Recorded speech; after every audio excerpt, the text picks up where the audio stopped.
ہماری ویڈیوز دیکھنے کے لیے ہمارے چینل صراط جنت کو سبسکرائب کریں۔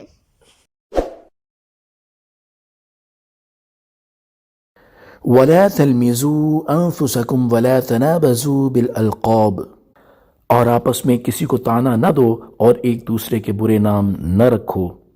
بِئْسَ الِاسْمُ الْفُسُوقُ بَعْدَ الْإِيمَانِ، مسلمان ہونے کے بعد فاسق کہلانا کیا ہی برا نام ہے۔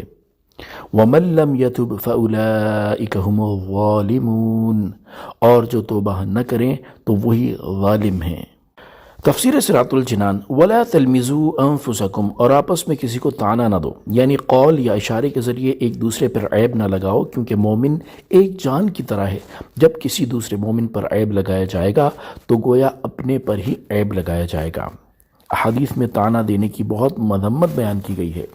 حضرت ابو درداء رضی اللہ تعالی عنہ سے روایت ہے، رسول اللہ صلی اللہ تعالی علیہ وآلہ وسلم نے ارشاد فرمایا، بہت لعن طعن کرنے والے قیامت کے دن نہ گواہ ہوں گے نہ شفیع۔ حضرت عبداللہ بن مسعود رضی اللہ تعالی عنہ سے روایت ہے، رسول اللہ صلی اللہ تعالی علیہ وآلہ وسلم نے ارشاد فرمایا، مومن نہ طعن کرنے والا ہوتا ہے، نہ لعنت کرنے والا، نہ فحش بکنے والا بیہودہ ہوتا ہے۔ اللہ تعالی ہمیں طعنہ دینے سے محفوظ فرمائے، آمین۔ وَلَا تَنَابَزُوا بِالْأَلْقَابِ، اور ایک دوسرے کے برے نام نہ رکھو۔ برے نام رکھنے سے کیا مراد ہے، اس کے بارے میں مفسرین کے مختلف اقوال ہیں۔ حضرت عبداللہ بن عباس رضی اللہ تعالی عنہما نے فرمایا، ایک دوسرے کے برے نام رکھنے سے مراد یہ ہے کہ اگر کسی آدمی نے کسی برائی سے توبہ کر لی ہو تو اسے توبہ کے بعد اس برائی سے آر دلائی جائے۔ یہاں آیت میں اس چیز سے منع کیا گیا ہے۔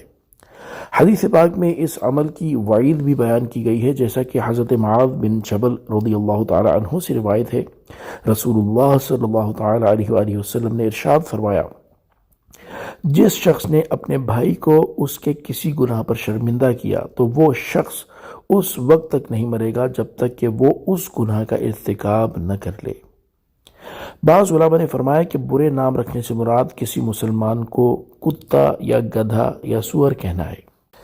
بعض علماء نے فرمایا کہ اس سے وہ القاب مراد ہیں جس سے مسلمان کی برائی نکلتی ہے اور اس کو ناگوار ہو، لیکن تعریف کے القاب جو سچے ہو ممنوع نہیں، جیسا کہ حضرت ابو بکر رضی اللہ تعالی عنہ کا لقب عتیق، اور حضرت عمر رضی اللہ تعالی عنہ کا فاروق، اور حضرت عثمان غنی رضی اللہ تعالی عنہ کا ذو النورین، اور حضرت علی کرم اللہ تعالی وجہ الکریم کا ابو تراب، اور حضرت خالد رضی اللہ تعالی عنہ کا سیف اللہ تھا۔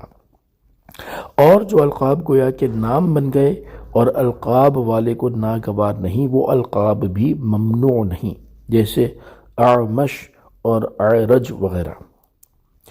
بئس الاسم الفسوق بعد الایمان، مسلمان ہونے کے بعد فاسق کہلانا کیا ہی برا نام ہے۔ ارشاد فرمایا، مسلمان ہونے کے بعد فاسق کہلانا کیا ہی برا نام ہے، تو اے مسلمانوں، کسی مسلمان کی ہنسی بنا کر یا اس کو عیب لگا کر یا اس کا نام بگاڑ کر اپنے آپ کو فاسق نہ کہلاؤ، اور جو لوگ ان تمام افعال سے توبہ نہ کریں تو وہی ظالم ہیں۔ آیت یا ایہا الذین آمنوا لا یسخر قوم سے معلوم ہونے والے مسائل۔ اس آیت سے 3 مسئلے معلوم ہوئے۔ نمبر 1، مسلمانوں کی کوئی قوم ذلیل نہیں، ہر مومن عزت والا ہے۔ نمبر 2، عظمت کا دار و مدار محض نسب پر نہیں، تقوی اور پرہیزگاری پر ہے۔ اور نمبر 3، مسلمان بھائی کو نسبی طعنہ دینا حرام اور مشرکوں کا طریقہ ہے۔ آج کل یہ بیماری مسلمانوں میں عام پھیلی ہوئی ہے۔